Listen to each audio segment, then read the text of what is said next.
Hello everyone and welcome back to our polity series. तो हमने जैसा कि आप लोगों को पता है that we have already done certain topics which were there in your polity, जिसमें हमने मेकिंग ऑफ द कॉन्स्टिट्यूशन पढ़ा, प्रीएम्बल पढ़ा, salient features of the constitution पढ़े, ऑब्जेक्टिव रेजोल्यूशन के बारे में पढ़ा। उसके अलावा हमने यूनियन एंड टेरिटरीज डिस्कस किया। Now today we will be discussing citizenship. ठीक है, सो बेसिकली स्टार्ट करने से पहले अपन समझते हैं कि सिटीजनशिप और नेशनैलिटी के बीच में क्या डिफरेंस होता है। Often these words they are used what simultaneously, but there is a stark difference. क्या डिफरेंस है? Nationality is basically what, it is a mere sense of belonging. ठीक है, it is a mere sense of belonging to a nation.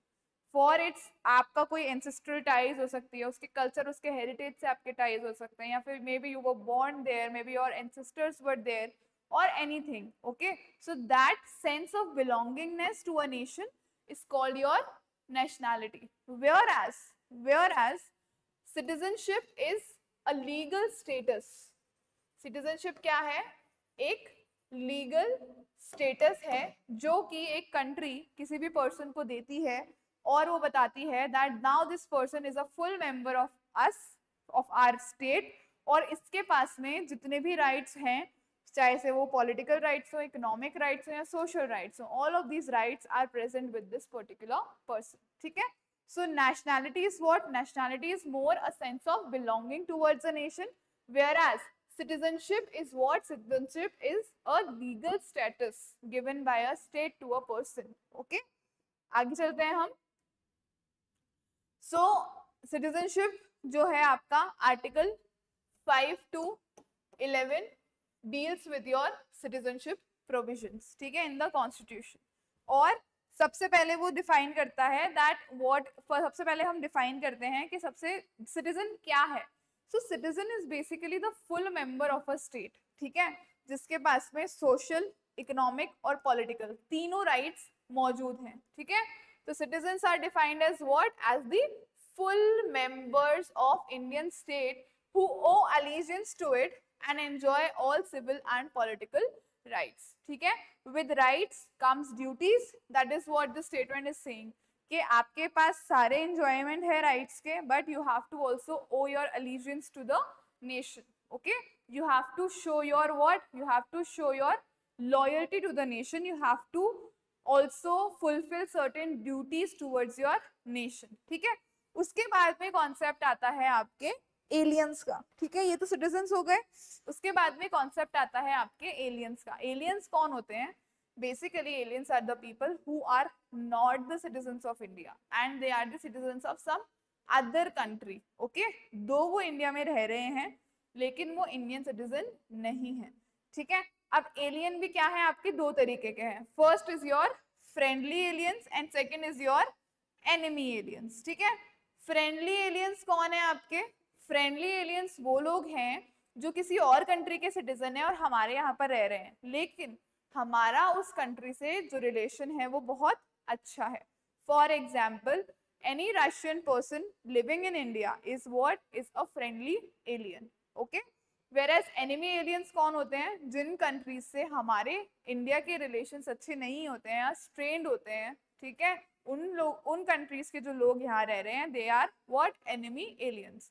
For example, if a Pakistani person is residing here in India, then he is what? He is an enemy alien. और ऐसे बहुत सारे rights होते हैं जो इन enemy aliens को हम लोग नहीं देते हैं। फॉर एग्जाम्पल, जो प्रोटेक्शंस आपको मिलती हैं अंडर आर्टिकल 22, अंडर आर्टिकल 22, जो कि क्या करता है आपका? It prohibits what? It gives you protection against arrest and detention, right? तो वो चीजें एनिमी एलियंस को नहीं मिल पाती हैं। ठीक है, जब हम फंडामेंटल राइट्स पढ़ेंगे तब हम इसको और डिटेल के अंदर देखेंगे। आगे चलते हैं। अब now there are certain constitutional provisions which are provided by the constitution regarding your citizenship. जैसा कि हमने बोला, कौन कौन से आर्टिकल्स हैं ये? Article 5 to 11। ठीक है, अब आर्टिकल 5 to 11 में क्या लिखा हुआ है कि भाई 26 जनवरी 1950 से जब ये कॉन्स्टिट्यूशन कमेंस हुआ, ठीक है, तब से लेकर आज तक कौन हमारे इंडिया के सिटीजन्स हो सकते हैं, ठीक है, कौन हमारे इंडिया के सिटीजन्स हो सकते हैं। इसके अंदर सबसे पहला आर्टिकल आपका कौन सा है, आर्टिकल 5। आर्टिकल 5 क्या कहता है, article 5 talks about citizenship by domicile. Domicile का मतलब क्या होता है सिंपल वर्ड्स के अंदर, domicile is nothing but the place where you live, okay, where you are born.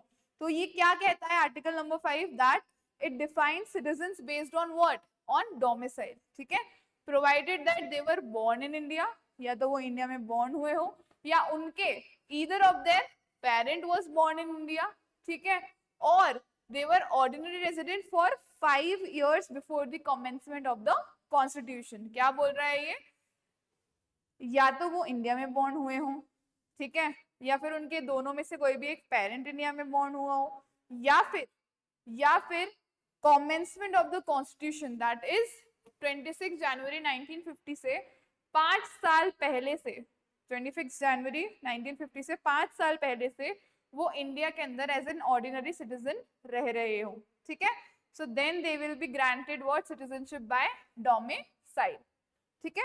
Article 6 और 7 it deals with the migrants, ठीक है, जो भी लोग पाकिस्तान से इंडिया आए थे आफ्टर पार्टीशन माइग्रेट होकर, या फिर जो भी लोग इंडिया से पाकिस्तान जाके वापस इंडिया आ गए थे, राइट, माइग्रेट होकर, so article 6 and 7 deals with them, ठीक है।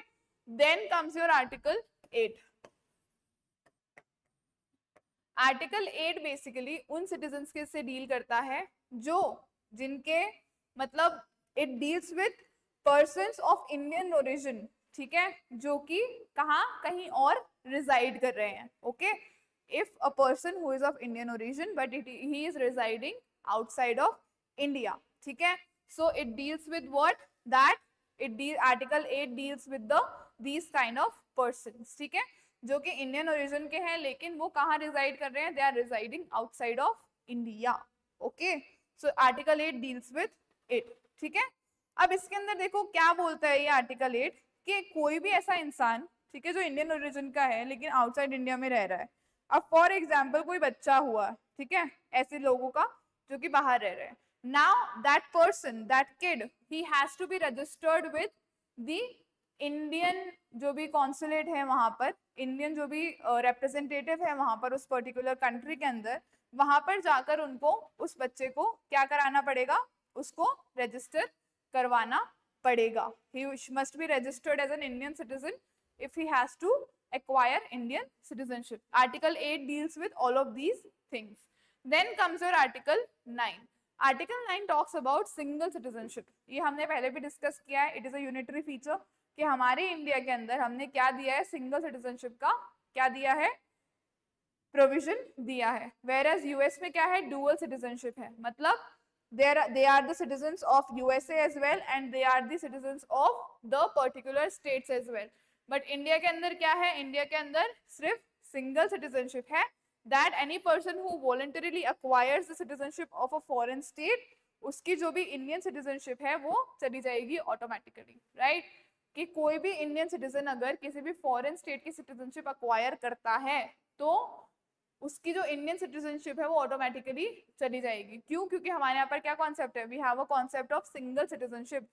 Particular citizen who is a citizen of India can not be a citizen of any other country और state in the world. Okay, understood everyone? Am I clear? आगे चलते हैं। Now उसके बाद में क्या बोल रहा है ये, it talks about article 11। Article 11 क्या बोलता है? आर्टिकल 11 ग्रांट कर रहा है किसको? पार्लियामेंट को एक अथॉरिटी। क्या authority? That it will regulate all the matters related to your what, to your acquisition and termination of citizenship by law. ठीक है, article 11 is authorising the parliament that the parliament can enact laws, ठीक है, जो कि procedure of acquisition and procedure of what, procedure of termination of citizenship by law बना सकते हैं। ठीक है, जो भी प्रोविजंस इससे रिलेटेड बनेंगे उन प्रोविजंस को बनाने की ताकत किसके पास है, अथॉरिटी किसके पास है? It is given to the parliament, okay, by the constitution. Okay, आगे चलते हैं हम। नाउ अब लेजिस्लेटिव फ्रेमवर्क क्या रहा? लेजिस्लेटिव फ्रेमवर्क के अंदर सबसे पहला एक्ट जो इससे रिलेटेड आया था that was your the citizenship act of 1955, ठीक है। सिटीजनशिप एक्ट ऑफ 1955 ने कुछ प्रोविजंस दिए दैट पार्लियामेंट ने अकॉर्डिंग टू इट्स आर्टिकल 11 की पावर, ठीक है, क्या इनैक्ट किया आपका सिटीजनशिप एक्ट ऑफ 1955। हमने ऑलरेडी पढ़ा अभी कि ये पावर किसके पास में है, आपकी पार्लियामेंट के पास में है, ठीक है। अब इस एक्ट के अंदर सारे जितने भी प्रोविजंस हैं of acquisition and loss of citizenship, जो कि इनिशियल बेस बना था हमारे एक्विजिशन और लॉस ऑफ सिटीजनशिप का, वो इस पर्टिकुलर एक्ट के अंदर लिखा हुआ है, ठीक है। और ये एक्ट किसके बारे में बताता है, it also talks about single citizenship, ठीक है। मतलब हमारा जो अलीजियंस है it is to the union, ठीक है, it is exclusively to the union and not to the states which we are residing in, okay. उसके अलावा ये क्या बोल रहा है, दैट कुछ ऐसे फंडामेंटल राइट्स हैं जो सिर्फ किसको मिलेंगे, सिर्फ हमारे सिटीजन्स को मिलेंगे, ठीक है। जैसे कि 15, 16, 19, 29, 30 क्या है ये आर्टिकल्स, ये हम लोग फंडामेंटल राइट्स जब पढ़ेंगे तब और अच्छे से करेंगे, ठीक है।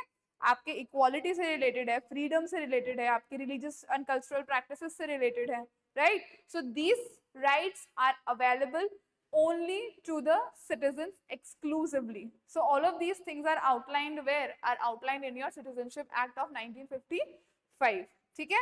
उसके अलावा एक और प्रोविजन है दैट जो इम्पोर्टेंट कॉन्स्टिट्यूशनल पोजीशंस होती हैं, ठीक है, जो कि देश के लिए स्ट्रेटेजिकली भी इम्पोर्टेंट है, तो जैसे कि आपके प्रेसिडेंट हो गए, राइट, योर वाइस प्रेसिडेंट हो गए, जजेस, governor, attorney general, all of these जो posts हैं, these are what? These are important posts, okay? These are very delicate posts मैं बोल दूंगी, क्योंकि यहाँ से हमारी जो national sovereignty है वो ड्राइव होती है, right? इन सब पोस्ट से। तो यहाँ पर इन पोस्ट के ऊपर भी जो सिटीजन्स नहीं है इंडिया के, उनको चांस नहीं दिया जाएगा इन पोस्ट को होल्ड करने का। So this is also all mentioned in your what? In your Citizenship Act of 1955, ठीक है। आगे चलते हैं हम। नाउ अब हमारा जो सिटीजनशिप एक्ट है इसने बताया कि हम एक्वायर कर सकते हैं हमारी citizenship, okay, and we can also terminate. अब एक्विजिशन के इसने 5 तरीके बताए हैं, ठीक है। एक्विजिशन के इसने क्या बताए हैं, it has told 5 methods, okay. First method इसमें क्या है, the citizenship can be acquired by birth, ठीक है। नाउ बाय बर्थ देखो हम लोग इस तरीके से चल रहे हैं, acquisition, just a minute, acquisition के 5 मेथड्स हैं, ठीक है। There are what 5 ways of acquisition, okay. Birth है सबसे पहला, then is your descent, then is your registration,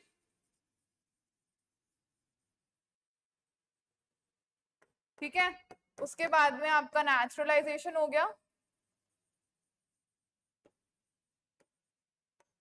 और यहां पर हो गया इनकॉर्पोरेशन ऑफ फॉरेन टेरिटरी, ठीक है। अब इस बर्थ के बेसिस के ऊपर जो सिटीजनशिप मिलती है उसके भी 3 क्राइटेरियाज है जो फुलफिल करने पड़ते हैं, ठीक है। उसके अलावा आपके डिसेंट से भी 2 क्राइटेरियाज है, तो हम इस तरीके से ये चीज को पढ़ने वाले हैं, okay. So the first way of acquiring citizenship is what? Is by birth. Okay? It is what? It is by birth. ठीक है? Now ये जो ये क्राइटेरिया है इसके अंदर certain amendments के थ्रू कुछ चेंजेस लाए गए थे।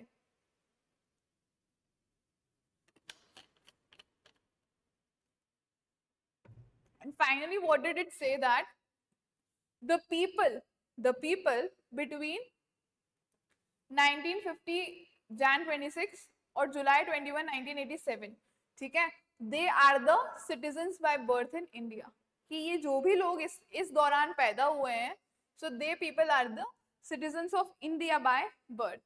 कॉन्सेप्ट क्या है आपका, जूस सॉली। जूस सॉली क्या बोलता है, that the persons who were born on this land, ठीक है, persons who were born on this land, ठीक है, वो क्या बोलता है, इट कम्स अंडर जूस सॉली। क्या बोलता है ये, दैट जूस सॉली किसका राइट है, हमारा the right of or place of birth, ठीक है। जो जूस सॉली है it is based on your place of birth. आगे चलते हैं, सेकेंड बाय बर्थ का क्या प्रोविजन है। जुलाई 1, 1987 से लेकर दिसंबर 3, 2004 तक जो भी सिटीजन्स हैं, only if at least one parent was an Indian, okay, and at the time of birth, मतलब जो भी लोग इस टाइम के ऊपर पैदा हुए हैं, इस टाइम पीरियड में पैदा हुए हैं, उनका जो भी एक पेरेंट है वो क्या होना चाहिए, आपका इंडियन सिटीजन होना चाहिए at the time of birth. मतलब उस बच्चे के जन्म के टाइम के ऊपर, ये जो ये पर्सन है इसके जन्म के टाइम के ऊपर इसका एक पेरेंट क्या होना चाहिए, इंडियन सिटीजन होना चाहिए।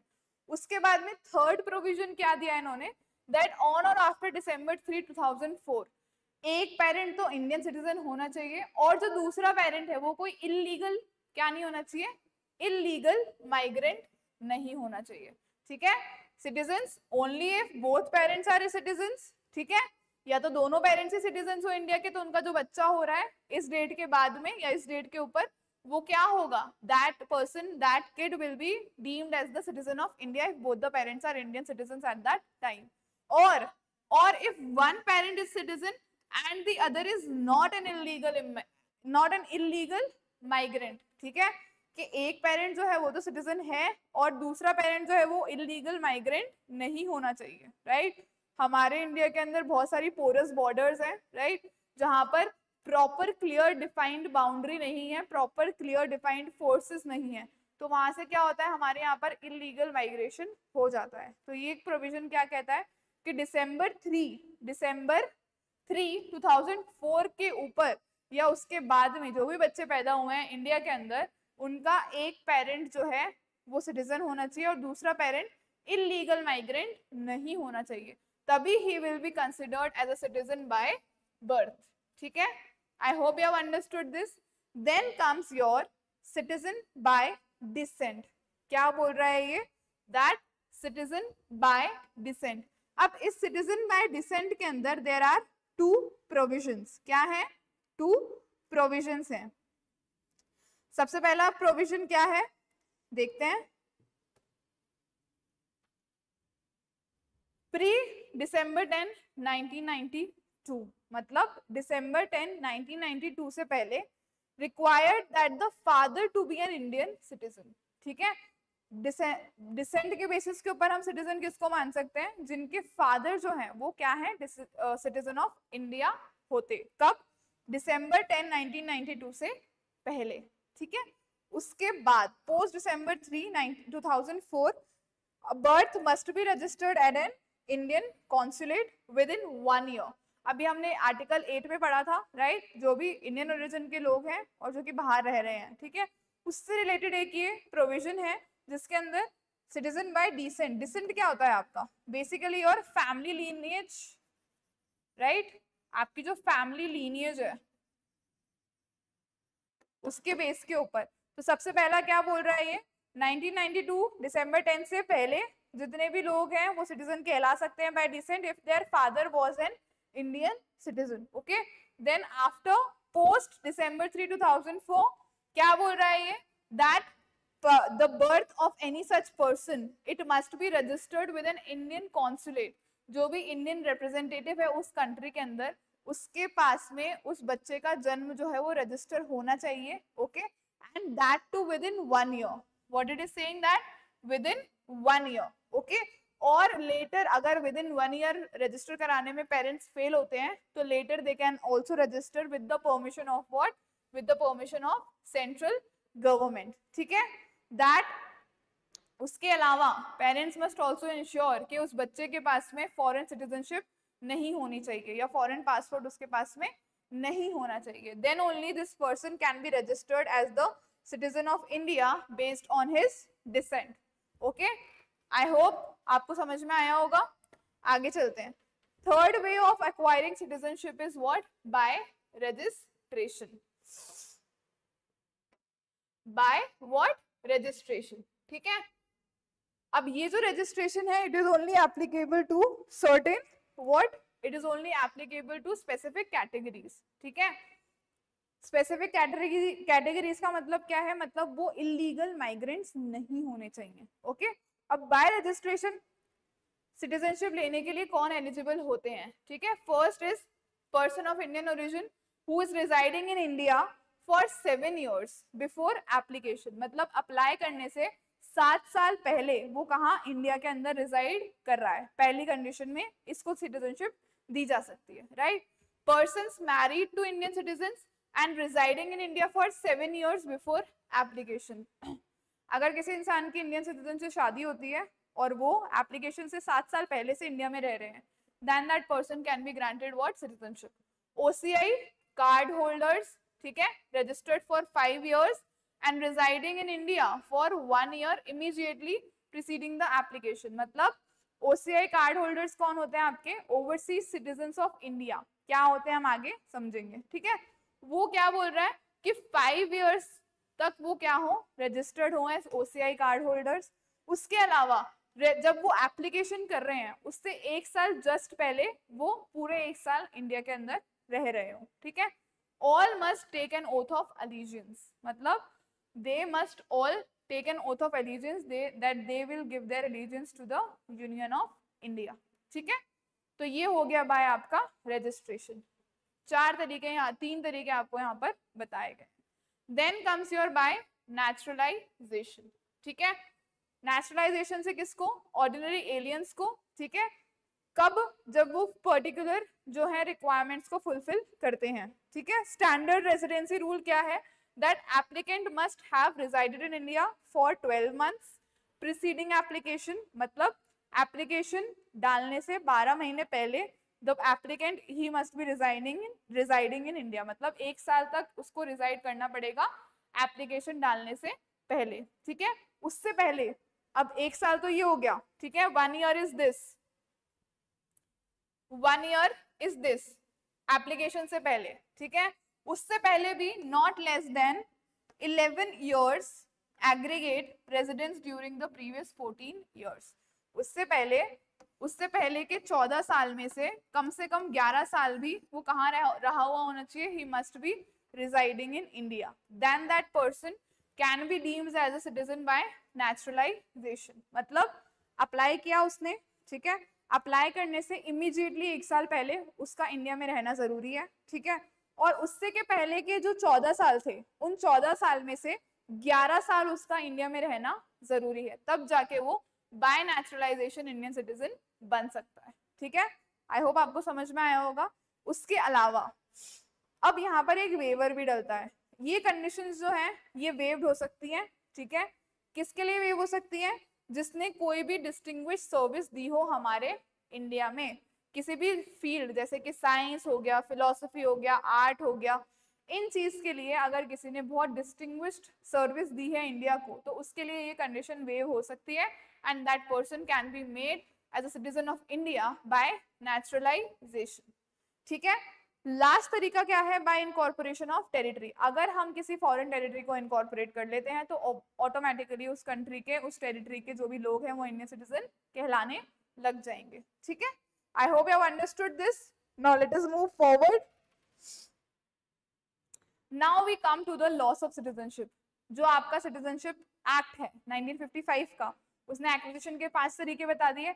अब लॉस ऑफ सिटीजनशिप के भी वो क्या बताता है, it tells you 3 ways. First is your renunciation, second is your termination, and third is your deprivation.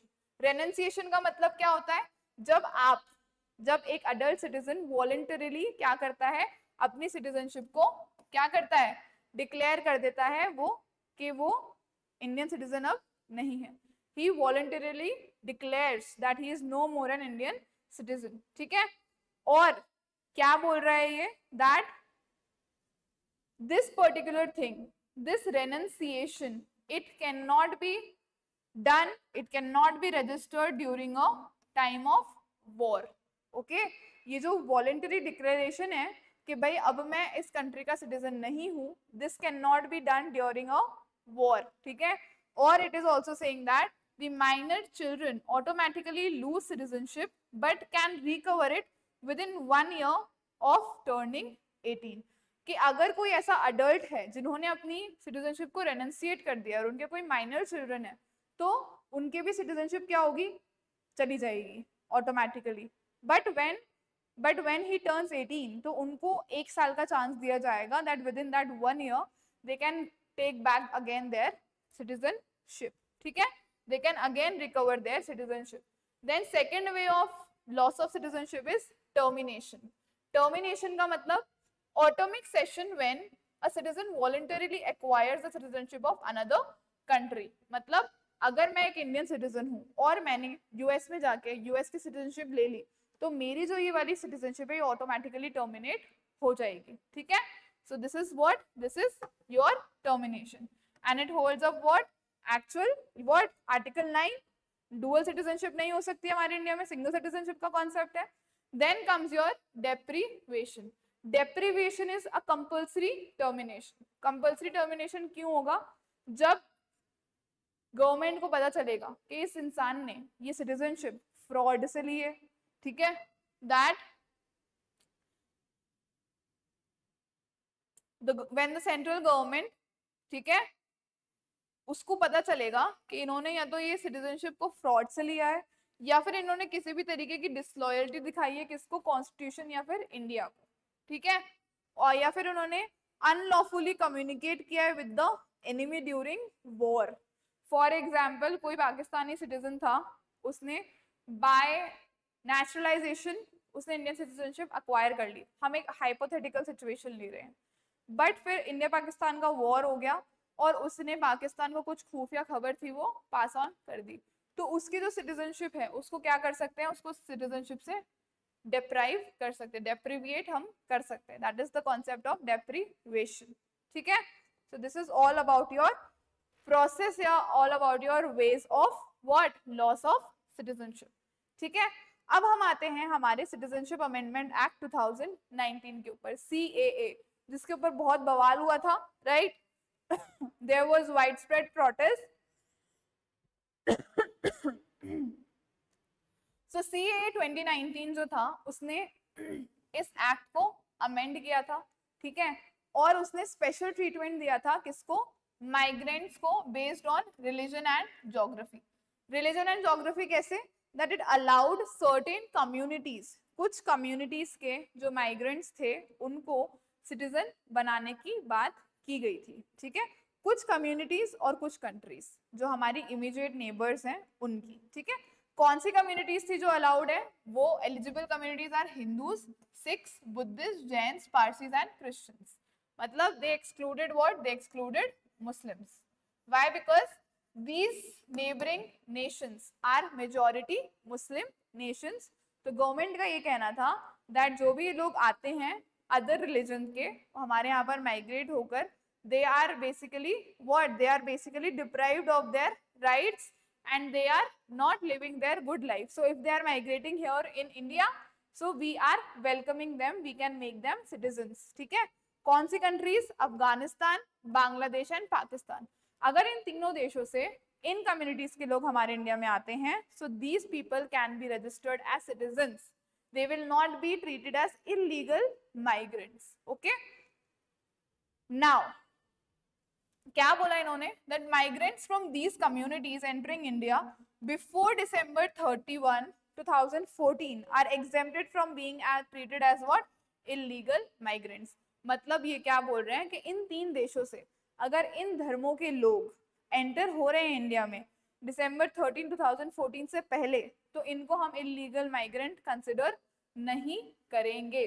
ठीक है, इनको हम क्या नहीं करेंगे, इलीगल माइग्रेंट कंसिडर नहीं करेंगे. ठीक है, और इनकी जो पीरियड ऑफ नेचुरलाइजेशन था, period which was required for naturalisation, it was reduced from 11 years to 5 years. अभी जो हमने देखा 1 year जस्ट बिफोर एप्लीकेशन और उससे पहले के 14 साल में से 11 साल, तो 11 साल को रिड्यूस करके इन्होंने कितना कर दिया, इन्होंने 5 साल कर दिया इस चीज को, right. So there was a concession given to them. Now यहाँ पर कुछ और एक्सक्लूजन या सेफगार्ड्स भी दिए गए. क्या, that the act does not apply to the tribal areas, tribal areas जो आपके 6th शेड्यूल के अंदर इंक्लूडेड है, which are included in your 6 schedules, और the areas which are protected under the inner line permit. ठीक है, जो आपका बंगाल का जो वो एरिया है जो इनर लाइन परमिट के अंदर आता है, दैट एरिया, उसके जो वो एरिया है, that is also not included under this particular amendment act.